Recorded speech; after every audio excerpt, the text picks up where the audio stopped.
세상의 철학을 따르며 그리스도를 따름이 아니라는 말씀이 있어요. 오늘 세상이 교묘하게 세상의 헛된 철학과 속임수로 우리들을 사로잡고 있습니다. 존 더피라고 하는 그 학자가 1982년도에 미국에 있는 한 저널에 냈던 글을 소개하려고 합니다. 나는 새로운 신앙을 전하는 것이 자기 역할임을 자각한 교사들, 즉 모든 인간 존재에게 인본주의적 종교를 전하는 것의 소임을 바르게 자각하는 교사들 덕분에 독립한 교회에서 인간의 미래에 대한 도전이 계속될 것이라고 확신한다. 이러한 전투는 장기적으로 진행될 것이고 고통을 수반하겠지만 인본주의는 분명히 승리하게 될 것이다. 70년대 이후로 끊임없이 미국의 교육계에서 인본주의적인 가치관들이 들어오면서 교실에서 성경을 몰아내기 시작했습니다. 우리나라에서도 미션 스쿨에서도 이제는 성경 교육이 의무가 아니고요, 예배가 의무가 아닌 그런 때가 되었습니다. 오늘 이 부모님들이 많은 돈을 들여서 자녀를 교육시키지만 자녀가 학원에서 그리고 좋은 학교에서 어떤 교육을 받는지 잘 모르고 있어요. 자녀들은 그곳에서 세속주의 영향을 받고 있습니다. 우리가 지난 시간을 되돌아보면 대부분의 많은 부모님들이 좋은 학교를 보내고 좋은 학원을 보냈는데 그 결과 지금 30, 40대, 20대들이 교회를 나오지 않고 있습니다. 왜냐하면 학교에서 소위 인본주의적인 세계관의 영향을 받기 때문에 그렇습니다. 이 세계관의 변화에 대해서 주목해 볼 필요가 있습니다. 이 어떤 한 사상은 정치 무대에 등장하기 전에 대학에서 먼저 태어나고 육성되었습니다. 메이츠는 그런 얘기를 했습니다. 복음을 받아들이기 위해서 가장 큰 장애가 무엇인가? 그것은 그릇된 사상이다. 그래서 우리가 오늘 이 시대를 살아가면서 우리에게 필요한 것이 뭐냐? 이 잘못된 사상과 우리가 대응해야 된다라고 합니다. 그래서 저희는 우리의 성도들, 우리 자라난 다음 세대들을 성경에 기초한 개혁주의 세계관으로 무장해야만 합니다. 그런데 안타깝게도 우리는 거기에 실패했습니다. 하나님에 대해서, 인간에 대해서, 창조에 대해서, 도덕에 대해서, 목적에 대해서 우리가 늘 성경적 가치관을 가지고 가르쳐야 되는데 아이들은 그런 교육을 제대로 들어본 적도 없습니다. 토드 게틀린이라고 하는 분이 그렇게 얘기를 했어요. 좌파가 대학으로 왔을 때 우파는 백악관으로 간다. 이건 어쩌면 지난 20, 30년에 한국 교회도 그렇게 다르진 않은 것 같아요. 전교조가 중학교, 고등학교 캠퍼스로 갔을 때 교회는 광화문 강정으로 갔어요. 그 결과가 어떻게 됐느냐? 지금 소위 그 교육을 받았던 아이들의 대부분은 소위 인본주의적 가치관을 가지고 살아가고 있습니다. 항의와 핏께서 과연 우리가 이 문제 해결될 수 있을까? 저는 부정적인 이미지만 양성할 거라고 보고요. 세계관은 세계관으로 봤어야만 합니다. 저는 특별히 우리가 세상을 선택하기 전에 먼저 교회의 젊은이들을 선택해야 된다고 생각이 듭니다. 지난 2022년 12월에 실제신학대학원 21세 교회연구소에서 앞으로 10년 후에 당신들이 교회 생활이 어떨 것인가에 대해서 신학 설문조사를 했습니다. 20대의 4.3%가 30대 5.4%가 신앙도 버리고 교회 안 나갈 것 같다. 20, 30대의 2.2%가 30, 40대 2.7%가 신앙은 버리지만 그냥 어쩔 수 없이 교회를 나갈 것 같다. 충격적이거든요. 20, 30대 39.9% 그리고 30, 40대 49.7% 거의 50%의 성도들이 신앙을 유지하지만 교회가 안 나갈 것 같다. 즉 무슨 말이냐면 현재 교회 출석하는 우리의 성도들의 40대 이하의 사람들 중에 10년에 교회 나올 사람들은 반밖에 안 된다라고 하는 거예요. 도대체 왜 이런 설문조사가 나왔을까? 다시 그 설문조사에 응했던 사람들에게 당신이 신앙생활하는데 장애 요소가 무엇이냐 물어봤더니 64%가 목회자가 정적인 설교를 너무 많이 한다. 63%가 부적절한 언행 때문에 그것도 정치와 연결되고요. 61%가 성도들이 부르는 적절한 언행, 58%가 성도들의 정치적 언행이라고 하는 거예요. 그동안 우리는 정치 광화문에 나가서 광장에 나가서 선언하고 피켓을 드는 것을 통해서 우리가 사회를 바꾸려고 했는데 그 결과 교회 안에 있는 우리의 성도들을 놓쳤다라고 하는 거예요. 루이스 해리스라고 하는 분이 뭐라고 얘기냐면 그들의 명분을 위한 기회는 감소되고 있다. 그들이 압력을 가면 가할수록 미국민의 상당수에게 강력한 반발을 사게 될 것이다. 지난 10년 동안 한국 교회가 똑같은 과정을 겪었다고 생각합니다. 프랜시스 셰이퍼가 지금부터 한 7, 80년 그런 얘기를 했습니다.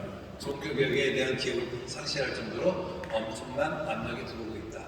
우리에게 첫 번째 과제는 뭐냐? 종교개혁의 유산이 가지고 있었던 상실된 진리를 회복하는 것이 바로 신학이라고 합니다. 저는 그래서 이 모더니즘 도전 앞에서 우리가 대할 수 있는 좋은 방법이 몇 개혁 신앙, 개혁 사상을 우리가 무장해야 될 필요가 있다고 생각을 합니다.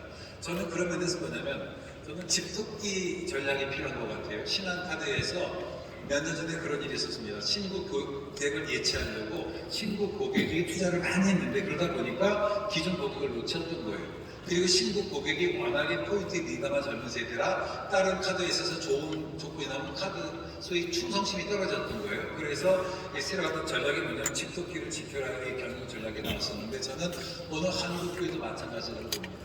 지금 있는 앞으로 10년 후에 그 교회 안 나올 거라고 생각하는 그 10대, 20대의 약 49%의 우리가 청년들, 우리의 성도들을 관리하지 않으면 앞으로 10년 후에 한국교회는 굉장히 암담할 거라고 생각을 합니다.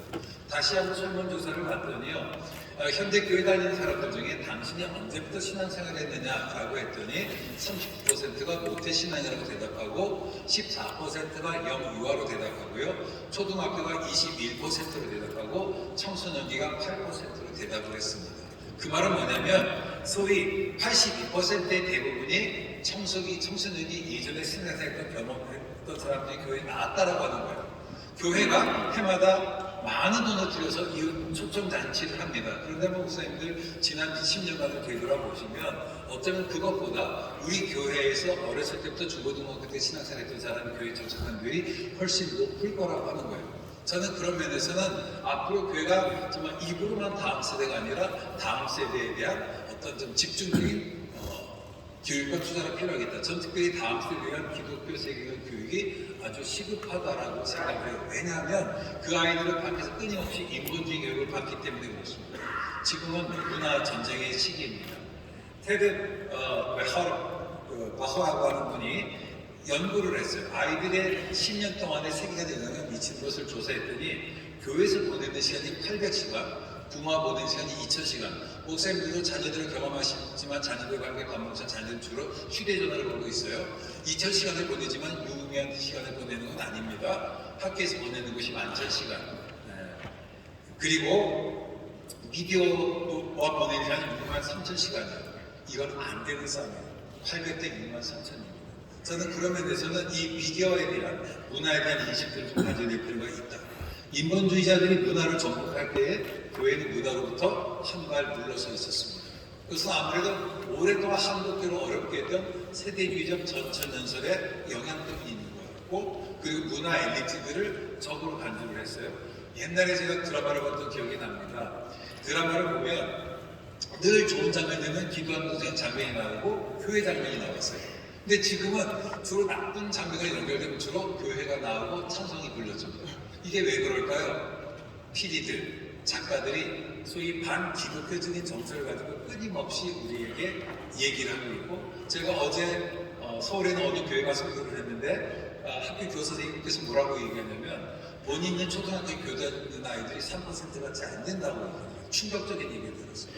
그러면서 초등학교 아이들이 미전도 종족이다. 그 말은 뭐냐면 이 아이들이 알게 모르게 끊임없이 미디어를 통해서 교회에 대해서 부정적인 이미지를 갖게 된다라고 하는 겁니다.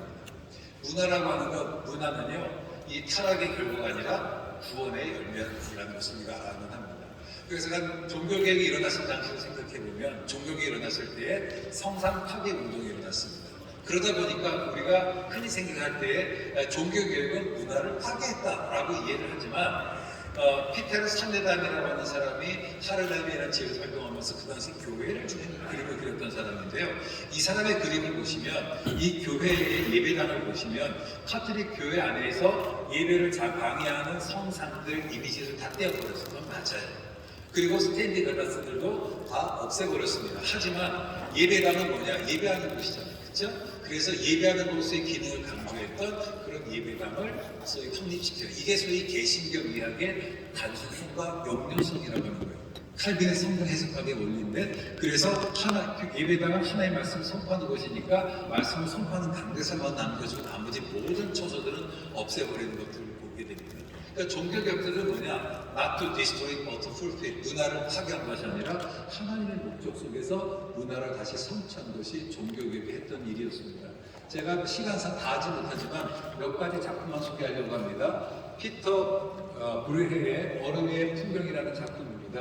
혹시 여기 계시는 목사 장로님들 저기서 주인공을 한번 찾아보실 수 있으시겠습니까? 모두가 주인공이에요. 이게 소위 만인 제사장술의 바탕을 둔 그림입니다. 중세 때는 영웅이 따로 있었어요. 그런데 종교개혁보다 모두가 주인공이라고 하는 거죠. 이게 메르메르의 우유 따르는 한우라는 이 작품입니다. 한우가 우유를 따르고 있습니다. 미술사에서 한우가 그림의 주인공으로 등장하는 것이 저때가 최초의 작품이었습니다. 한우가 지금 우유를 따르고 있습니다. 어떻게 되게